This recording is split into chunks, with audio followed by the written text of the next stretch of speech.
Hello, greetings and welcome to All-in-One Super Coaching. We have been doing the balancing of chemical equation. According to my evaluation, now you are 50% efficient in doing so. We want to do 2 or 3 types more equations, and after that you will be 100% confident to do balancing of any chemical reaction. As I told you before, I will be picking up more equations which we are going to learn in the next chapters. For example, acid bases, acid and bases, and carbon and its compounds. Not all, but some of them. Okay, that will be helpful for you because when you are we are going into the next chapter. The first 1 or 2 topics you clearly understand, then you will start liking it. So this is the psychological approach in education. You know that you are also grown-up young men or young women. You know that, if you do not understand a subject, then you start hating it. Am I right or not? Then, if one teacher is also making it worse, then you hate the teacher as well as the subject. I know that. I'm a very senior teacher. I can understand that. But even if you do not like a teacher, don't hate the subject. That you only lose, not the teacher. Okay? So we know that we have 2 objectives in this chapter. One is chemical equations and balancing. After that it is redox reactions. That is oxidation reduction reaction. Okay, here one more point. Oxidation reduction is simultaneous. That is taking place at one time. When there is an oxidation, there will be a reduction also. Right. So now we are going to take an example of oxidation reduction reaction. At least we can take that oxidation part. You know iron is ferrum, therefore the symbol is Fe plus H2O water give a compound Fe3O4 plus H2.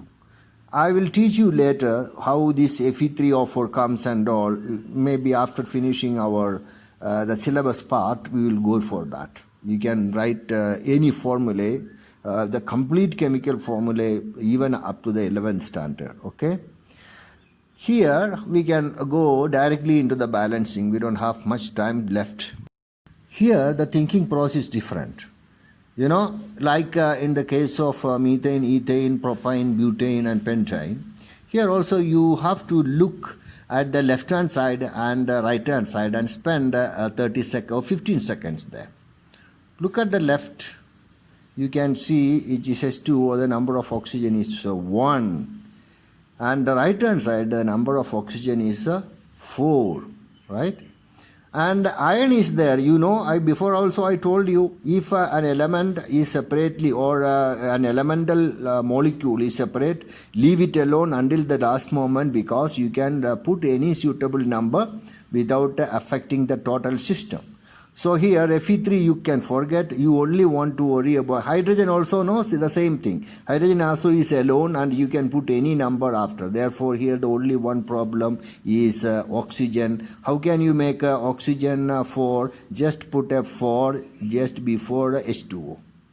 Just before H2O, 4H2O comes. Then the hydrogen number becomes 8. Then what you have to do to make the right hand side hydrogen 8, put 4 before hydrogen, and now how many iron are there? 3 ions are there. Therefore put 3 just before Fe. Finished. See, the thinking process is important. Now I have to give some additional information before going to further. Now we have to understand the important acids and some reactive substance, most reactive substances. Okay. When I was doing the foundation class, I had told you that in the periodic table, most of the elements are metals and the left hand side completely are metals. The right hand side, the extreme right contains only non-metals, and actually the non-metals number is 21 out of the total 105, right? Most of the other one are metals, and there are a few in between. They are called metalloids also. That is not an important point, but we can learn it when it comes. Okay, when you consider the metallic reactivity, the first group metals will be the most reactive, then comes the second one, then come the main third one. Okay, of course in between there are some metals in the transition, but we have to study it separately. But generally speaking, the first group will be the highly reactive one, then comes the second, then comes the third one. For example, lithium will be more reactive than barium, and barium will be more reactive than aluminium, like that. Okay, generally I'm telling that, no? So I'm giving generally, and also the reactivity increases when we go down. That is, lithium is sodium is more reactive than lithium, and potassium is more reactive than sodium and lithium. In the same way in the second group, same way in the third group. In the same way, according to the same principle, but in the opposite way, the non-metals, the last seventh group are the highest rate of reactivity. But here the top one is high, then as you go down it will be less. That is, fluorine is more reactive than chlorine, chlorine is more reactive than bromine, etc. Okay, I am stopping it there, and after that I have to give some common acids.